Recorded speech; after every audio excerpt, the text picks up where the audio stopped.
রাঙ্গামাটি জেলার রাজস্থলী উপজেলায় ফারুয়া সীমান্ত সড়ক এবং শেষ মাথা 0.60 পর্যন্ত ভ্রমণের এক তৃপ্তিময় অভিজ্ঞতা আজকে আপনাদের সাথে শেয়ার করতে যাচ্ছি। শুরুতেই বলে নেই, এটি হচ্ছে বাংলাদেশের সবথেকে উঁচু সড়ক।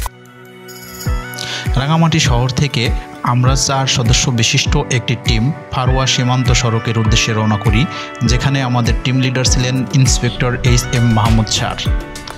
আমরা প্রথমেই রাঙ্গামাটি চট্টগ্রাম রোড হতে কাপ্তাই রোড দিয়ে দীর্ঘ পথ পাড়ি দিয়ে আমরা পৌঁছে যাই রাঙ্গুনিয়া কর্ণফুলী নদীর উপর চন্দ্রঘোনা ফেরিঘাট। এই ফেরি সহজ কর্তৃক পরিচালিত হওয়ায় এর ভাড়া খুবই কম, মাত্র 10 টাকায় মোটরসাইকেল পার হতে পারবেন আপনারা।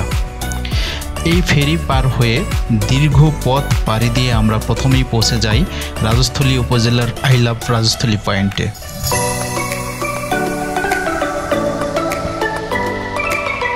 এখানে আমরা কিছু ফটোশ্যুট করি, আমরা কিছুক্ষণ সময় পার করি। খুবই সুন্দর একটি মুহূর্ত ছিল এটি। মন মুগ্ধকর পরিবেশে আমাদের জন্য খুবই এনজয়েবল সময় ছিল এটি।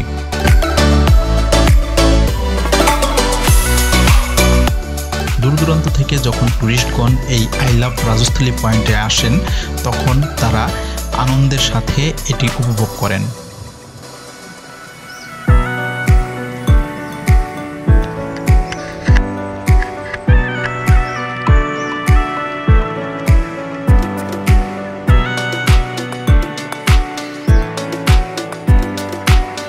এরপর আমরা আবার পথ চলতে থাকি। আমরা কিছু দূর যাওয়ার পর একটি সেনাবাহিনীর চেকপোস্ট পাই। সেখানে ছবি তোলার অনুমতি না থাকায় ভিডিওটি দিতে পারতেছি না, তবে এখানে ভিন্ন এক অভিজ্ঞতা হয়। আমরা সেখানে গিয়ে দেখতে পাই 8 থেকে 10টি মোটরসাইকেলের ট্যুরিস্টগণ দাঁড়িয়ে আছে। তাদের সহ আমাদের বাধা দেওয়া হয়, ফারুয়া সীমান্ত সড়কের দিকে যাওয়া যাবে না। সেখানে নাকি অভিযান চলছে। এর কিছু কারণ আছে। আপনারা জানেন যে সম্প্রতি পাহাড়ের কিছু সশস্ত্র বাহিনীর উৎপাত বৃদ্ধি পেয়েছে। তারা টুরিস্টদের জিম্মি করে মুক্তিপণ দাবি করতে পারে। তবে সেনাবাহিনীর ঊর্ধ্বতন কর্তৃপক্ষের সাথে কথা বলে শুধুমাত্র আমরা 4 জন সেখানে প্রবেশের অনুমতি পাই, আর বাকি সবার ফেরত আসতে হয়। এতে করে আমাদের মনে এক ধরনের ভীতিও কাজ করে। যাই হোক, আমাদের ইচ্ছে জাগে যে আমরা আজ এই সীমান্ত সড়কের শেষ পর্যন্ত যাব ইনশাল্লাহ। এখানে এসে কিছু লোক দেখতে পাই, তারা পাহাড়ি। মূলত পক্ষে পাহাড়িদের দেখলেও আমাদের ভীতি জন্মে যায়, কারণ আশপাশে আর কেউ নাই, শুধু আমরা 4 জন আছি।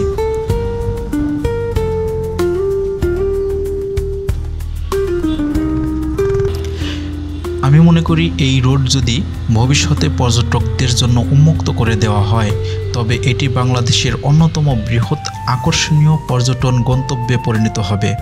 ঠিক যেন এক নতুন বান্দরবন বা সাজেকের চেয়েও এক ধাপ রোমাঞ্চকর সংস্করণ হবে এটি।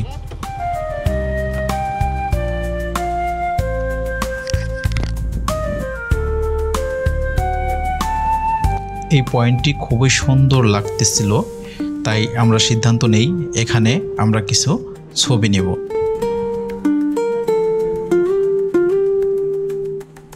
সত্যিই খুব সুন্দর এবং মুগ্ধকর পরিবেশ। আপনারা যদি এখনও এখানে না এসে থাকেন তাহলে বুঝতে পারবেন না, আর যারা এখানে একবার এসেছেন তারা আবার আসার জন্য খুবই মুখিয়ে আছেন।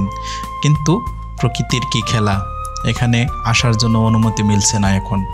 অনেক দূর দূরান্ত থেকে, ঢাকা থেকে, বিভিন্ন জায়গা থেকে লোকজন এখানে এসেছেন, কিন্তু তাদের ঘুরে যেতে হচ্ছে। পরিবেশটা খুবই মুগ্ধকর ছিল। এরপর আমরা আবার চলতে থাকি। সামনেই আমরা পাবো কাটা পাহাড়, যে কাটা পাহাড় দেখার জন্য সবাই অধীর অপেক্ষায় থাকে। রাজস্থলী সীমান্ত সড়ক প্রকল্পটি সূচনা হয় 2019 সালে। মোট দৈর্ঘ্য 1036 কিলোমিটার। প্রথম পর্যায়ে একনেকে 317 কিলোমিটার সড়ক নির্মাণের প্রস্তাব গৃহীত হয়। প্রকল্পটির মেয়াদ 2025 সাল পর্যন্ত। আঁকাবাঁকা এই সীমান্ত সড়ক প্রায় 160টি পাহাড় কাটা হয়েছে। এই সড়কটি নির্মাণের প্রধান উদ্দেশ্য হল পার্বত্য চট্টগ্রামের উন্নয়ন, যেমন শিক্ষা, স্বাস্থ্য, নিরাপত্তা এবং পর্যটনের প্রসার ঘটানো, যা স্থানীয় জীবনযাত্রার মান উন্নয়নের সাহায্য করবে। এটি পার্বত্য চট্টগ্রামের সীমান্ত সড়কের একটি অংশ, যা নাইখ্যাংছড়ি থেকে শুরু হয়ে রাজস্থলী, ফারোয়া এবং জোড়াইছড়ি হয়ে মিয়ানমার ও ভারত পর্যন্ত সীমান্তে পৌঁছায়।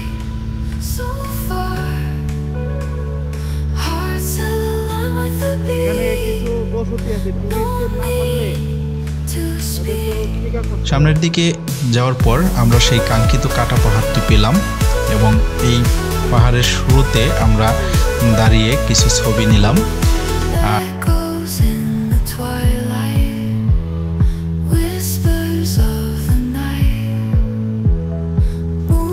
এই কাটা পাহাড়ের মাঝখান দিয়ে সামনে সোজা যে ভিউটা দেখা যাচ্ছে সত্যি আপনাকে আশ্চর্য করে ফেলবে। পৃথিবীর ভিতরে এত সুন্দর পরিবেশ কি হয়, আপনি যদি না আসেন এখানে আপনি বুঝতে পারবেন না। এখানে অরুণোদয়,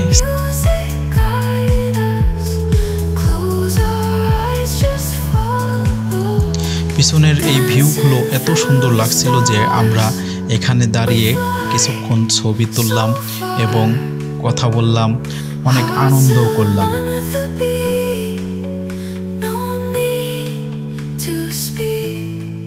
এখানে আমাদের টিম লিডার সহ আমরা খুবই উচ্ছ্বাসিত ছিলাম। আশপাশে কেউ ছিল না, শুধু আমরা 4 জনেই ছিলাম। তাই আমরা 4 জনে একটু নিজেদের মতো করে মজাও করলাম, এখানে একটু নাচানাচি করলাম।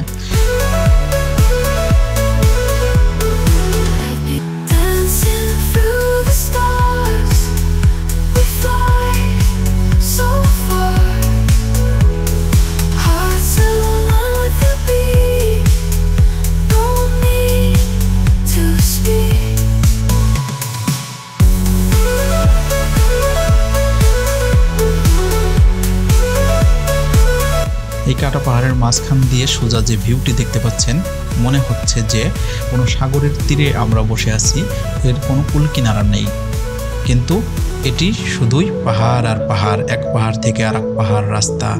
কত সুন্দর পরিবেশ, মনোমুগ্ধকর পরিবেশ। আমাদের দেশেই যে এত সুন্দর মনোরম পরিবেশ এবং সুন্দর প্রকৃতি আছে, আপনি যদি না দেখেন জীবনেও বিশ্বাস যাবেন না। সত্যি এই দৃশ্য দেখার পর যারা বিভিন্ন দেশে ভ্রমণের উদ্দেশ্যে অনেক খরচ করে বিদেশের পাড়ি জমান, তাদের উদ্দেশ্যে আমার স্কুল জীবনের সেই পুস্তক হতে কবিগুরু রবীন্দ্রনাথ ঠাকুরের লেখা কবিতাটি মনে পড়ে গেল। কবিতার নামটি ছিল একটি শিশির বিন্দু। কবিতাটি ছিল এরকম: বহুদিন ধরে বহু ক্রোশ দূরে, বহু ব্যয় করি বহু দেশ ঘুরে, দেখিতে গিয়েছি পর্বতমালা, দেখিতে গিয়েছি সিন্ধু, দেখা হয় নাই চক্ষু মেলিয়া, ঘর হতে শুধু 2 পা ফেলিয়া, একটি ধানের শীষের উপরে একটি শিশির বিন্দু।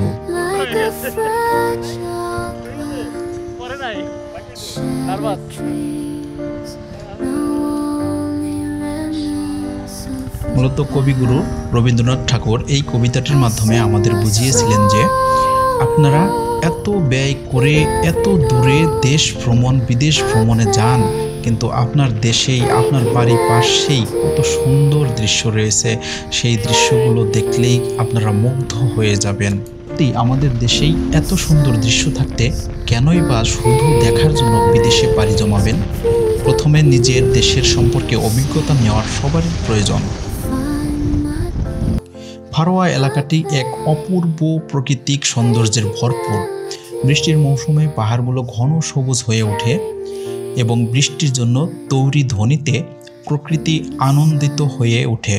প্রাকৃতিক দৃশ্য ফারোয়ার পাহাড়গুলো বাতাসের সঙ্গে দোলা দেয়, আর সূর্যাস্তের সময় যখন আকাশে রং বেরঙের আভা দেয়, তখন দৃশ্যটি হয়ে ওঠে আরেকটা জাদুকরী দুনিয়া। এখানে পাহাড়ের সারি, কৃষ্ণবর্ণ নীল জল, ঘন বন ও সাংস্কৃতিক বৈচিত্র্য মিলে তৈরি করে এক অনন্য দৃশ্য। ফারোয়া পাহাড়ের পদদেশে ছোট ছোট জলপ্রপাত এবং ঝর্ণা বিস্তার লাভ করেছে। এই ঝর্ণাগুলো এখানে প্রতিদিনের জীবনের একটি গুরুত্বপূর্ণ অংশ। গ্রীষ্মের তৃপ্ত দিনে এখানকার ঠান্ডা জল স্বস্তির আমেজ নিয়ে আসে।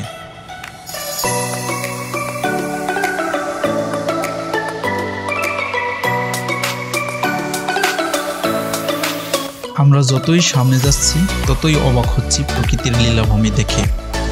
তবে আমাদের মনের ভিতরে যে ভীতিটি জন্মিয়েছে, এখানে শুধু আমরা 4 জন ছাড়া আর কেউ নেই। যা 2-1টি মোটরসাইকেল দেখতে পাচ্ছেন, এগুলো হচ্ছে পাহাড়িদের মোটরসাইকেল।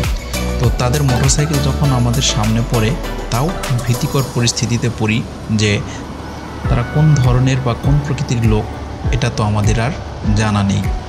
সেনাবাহিনীর চেকপোস্ট থেকে আমাদের বারবার সতর্ক করে দেওয়া হয়েছিল, আমরা সে অনুযায়ী চলতে থাকি সামনের দিকে। তবে একটা বিষয় না বললেই নয়, এখানে কিন্তু মোবাইলের নেটওয়ার্ক নাই। আপনি পুরো দুনিয়ার নেটওয়ার্কের বাইরে। চিন্তা করা যায় কোনো ধরনের নেটওয়ার্ক আপনার মোবাইলে নেই। তাই আমরা 4 জন সবসময় একসাথে পথ চলতেছি, কারণ যে কোনো সময় দুর্ঘটনা ঘটতে পারে। যদি দুর্ঘটনা ঘটে, পিছে কেউ থাকলে বা সামনে কেউ থাকলে কারোর সংবাদ কেউ দিতে পারবো না বা নিতে পারবো না। তো এখানে ফারুয়া থানা লেখা একটি সাইনবোর্ড দেখতে পেলাম, কিন্তু এখানে থানা নেই। হয়তোবা ভবিষ্যতে এখানে ফারুয়া থানা করা হবে। শুক্কুরছড়ি ভিউ পয়েন্ট নামে পরিচিত এখানে বসানো হয়েছে ভিউ ফ্রেম, যেখানে দূরের সাইচল প্রকল্প এরিয়ার এবং নিচে রাইখ্যাং পাহাড় ও নদীর চমৎকার দৃশ্য উপভোগ করা যায়। তো নিচে যে নদীটি দেখতে পাচ্ছেন, এই নদীর নাম রাইখ্যাং নদী। এটি হচ্ছে ঝর্ণার পানির একটি নদী।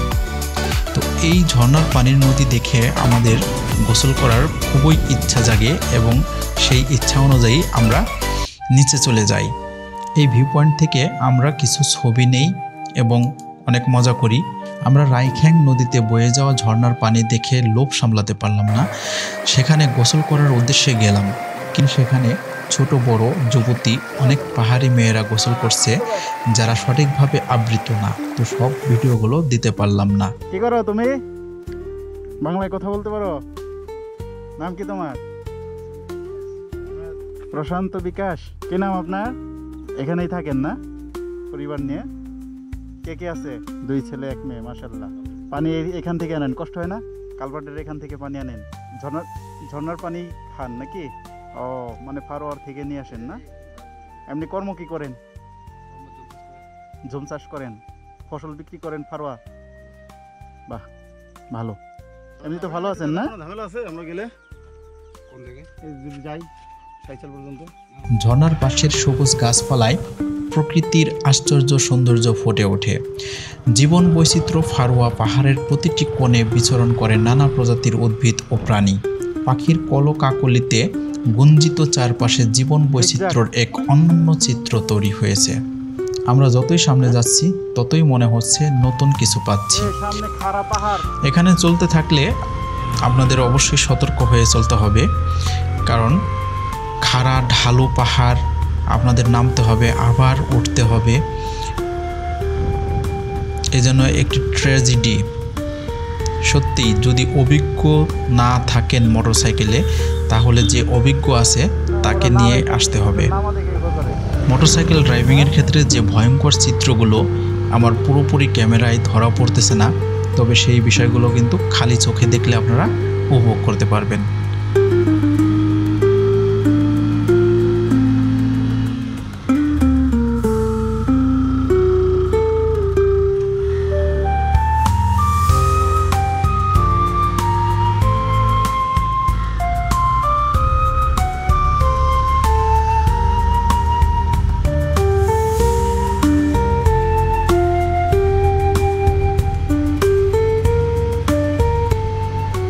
কাটা পাহাড় যাওয়ার আগেও যে দৃশ্যগুলো আমরা দেখলাম, খুবই মুগ্ধকর দৃশ্য। মূলত ক্যামেরায় এত সুন্দর ভিউ বন্দী হচ্ছে না, যা আপনি 2 চোখে দেখতে পারবেন।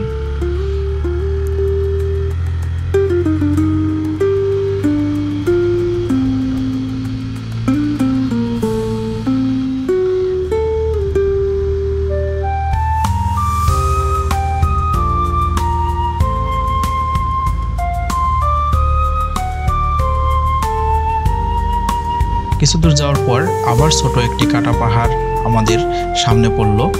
তো যতই যাবেন আপনি ততই মুগ্ধ হবেন, কারণ এখানে রাস্তাগুলো এক পাহাড় থেকে আর এক পাহাড়ে রয়েছে।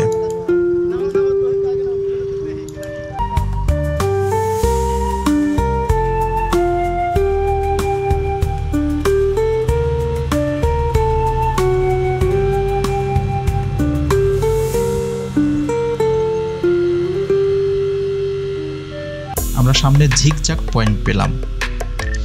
এই ঝিকঝাক পয়েন্টের রাস্তা দেখে আমরা অবাক হয়ে গেলাম। এখানে মোটরসাইকেলে পৌঁছানোর পর এক পাহাড় পার হতে আর এক ভীতিকর পরিবেশ তৈরি হয়। সমতল থেকে প্রায় 2000 ফিট উঁচু পাহাড়ের রাস্তা। এক পাহাড় হতে আরেক পাহাড়ে নির্মাণ করা হয়েছে এই রাস্তাটি, যেখানে খাড়া ঢালু পথ, সাথে ইউলুপ, আবার খাড়া উঁচু রাস্তা। ঢালুগুলো নামার সময় মনে হচ্ছিল আমার কান বন্ধ হয়ে আসছে। পাহাড়ের কোনা ঘেঁষে এই ঝিকঝাক রাস্তাটি এত সুন্দর করে তৈরি করা হয়েছে যাতে আপনি মোটরসাইকেল যতই চালান বা যেভাবেই যান, এই পাহাড়ের আশপাশের পরিবেশ দেখে আপনি মুগ্ধ হবেন। তো আমি অবাক হয়ে চারপাশ দেখতে থাকি। সামনে রাস্তাও দেখতে হবে, কারণ একটু ভুল করলেই ঘটে যেতে পারে অনেক বড় বিপদ।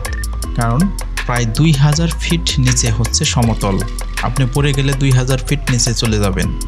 বাংলাদেশের সবচেয়ে সুন্দর ও বিপজ্জনক এবং একমাত্র অরিজিনাল জিগজাগ যে পাহাড়ি সড়ক, সেই সড়কটি হচ্ছে ফারোয়া সীমান্ত সড়ক। জীবনের যতগুলো রাইড করেছি তার মধ্যে সবচেয়ে চ্যালেঞ্জিং, সবচেয়ে সুন্দর এবং সবচেয়ে রোমাঞ্চকর রাইড ছিল এই রাস্তায়। পাহাড়ের বুক চিরে আঁকাবাঁকা এই জিগজাগ রাস্তা সত্যি এক স্বপ্নের মতো।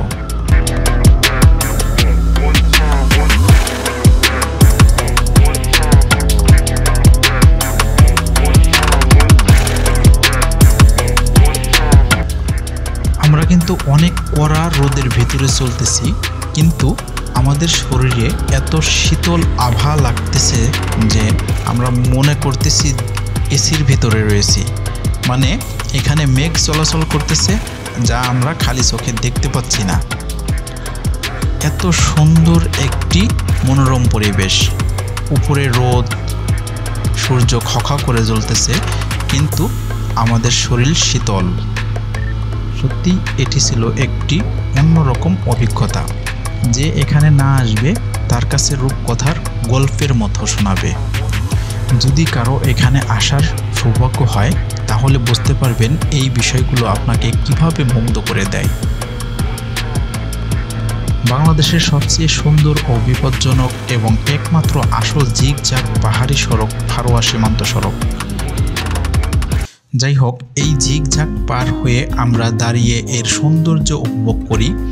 আমরা নিজেরাই আশ্চর্য হয়ে যাই যে এই রাস্তা আমরা পার হতে পেরেছি।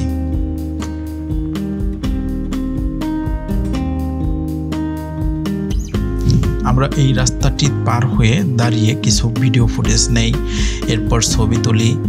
তবে আবার সেই নিঃসঙ্গতা লাগে যে শুধুমাত্র আমরা 4 জন, আর কেউ নাই। আমরা 4 জন আর পাহাড়, পাহাড় আর পাহাড়। এত সুন্দর একটি পরিবেশ যদি সব লোকদের এখানে উন্মুক্ত করে দেওয়া হতো তাহলে অনেক ভালো হতো। আমরা এখানে দাঁড়িয়ে দূরের পাহাড়গুলো দেখি, এরপর আবার চলতে থাকি।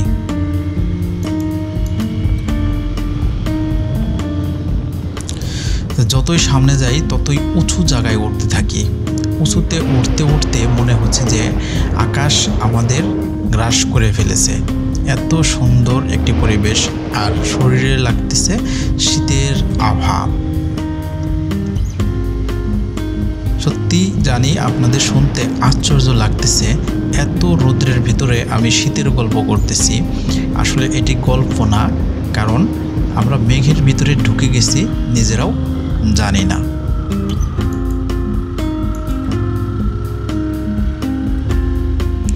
এরপর আমরা চলে যাই সাইচল সীমান্ত সড়ক প্রকল্পে, যেখানে ক্যাম্প থাকায় আবার আমাদের ভিডিও বন্ধ করতে হয়, সকল ধরনের ছবি তোলা নিষিদ্ধ হয়। তারপরেও আমরা এখানে কিছু ফটোশ্যুট নেই ক্যাম্পের ডিউটি থাকা বিজিবির অনুমতি নিয়ে।